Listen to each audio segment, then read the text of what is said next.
Hola, acá estamos. Livio Pastorino los saluda, sommelier, catador de pisco y destilados.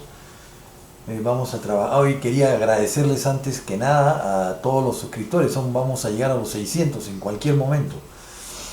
Gracias por estar ahí, gracias por apoyar el canal, ¿no? Y bueno, vamos a trabajar una cata con dos piscos que nos está faltando, uvina y moscatel, ¿no? Recuerden que la uvina es este cruce de la Vitis aestivalis con la Vitis cinerea, que solamente se puede producir el pisco uvina en los distritos de Pacarán, Zúñiga y Lunahuaná, en la región en Cañete, la región Lima, ¿correcto? No hay otra parte en el mundo donde crezca esta uva, que acá la ven, ¿no? Que es la uvina, que es una uva de ollejo grueso, ¿no? Y que dice piscos, ¿no? Y vinos tintos, forma cilíndrica, larga, forma esférica. Marzo, Lunahuaná, Pacarán y Zúñiga son los meses donde se produce esta uva, ¿no?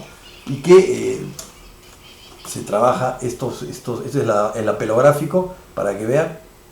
Estas son la uva uvina, que es uva de ollejo grueso, ¿no? Muy tintorera, ideal para vinos tintos, para dar color y indudablemente para hacer pisco de primerísima calidad.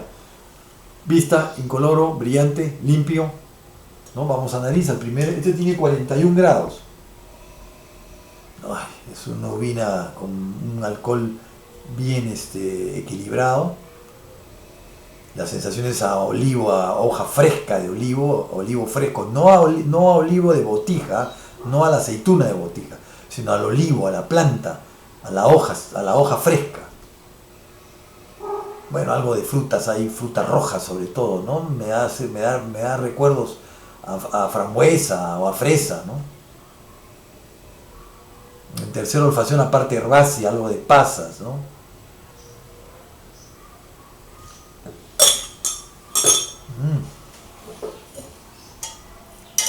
En boca calienta, hay un picor, la sensación aceitosa a la aceituna marcada, fruta blanca, untuoso, sabroso, armonioso entre nariz y boca, muy bien.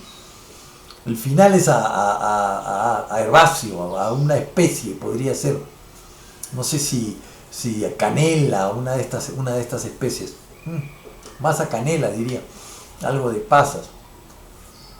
La persistencia es media larga, muy interesante. Vamos a la segunda muestra.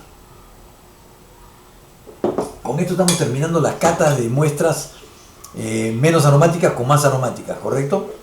O perdón, no aromáticas con aromáticas, una cosa así. Nos lavamos la boca para recibir a la moscatel, que es la uva elegante por característica y por naturaleza, ¿no? Acá tenemos la moscatel deliciosa, una linda. Esta crece en todas partes y es en febrero y marzo sus cosechas, ¿no? Y vamos acá también la tenemos. La moscatel con una linda foto, miren, lindo racimo. Por lo general, los moscateles que yo he visto, los gajos están separados, ¿ah? Pero bueno, aquí están estas fotos. Hay que entender que también hay racimos que no necesariamente están separados. Vamos a limpio, brillante, incoloro. Vamos a nariz. ¡Hala! Muy bien. Este tiene 42 grados, es un pisco moscatel que me dieron para evaluar hace poco y que no puedo indicarle la marca. La botella no es un pisco de Viña de Oro, es un pisco arequipeño, ¿correcto? Para mí los mejores moscateles en el Perú, los mejores piscos moscateles son los arequipeños. En segunda olfacción ya tenemos ahí automáticamente estas hierbas, estos frutos blancos, ¿no? Manzana, flores, hay unas flores rojas. Muy interesante.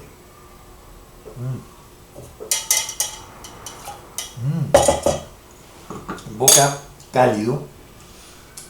El ingreso es dulce, pero manzana.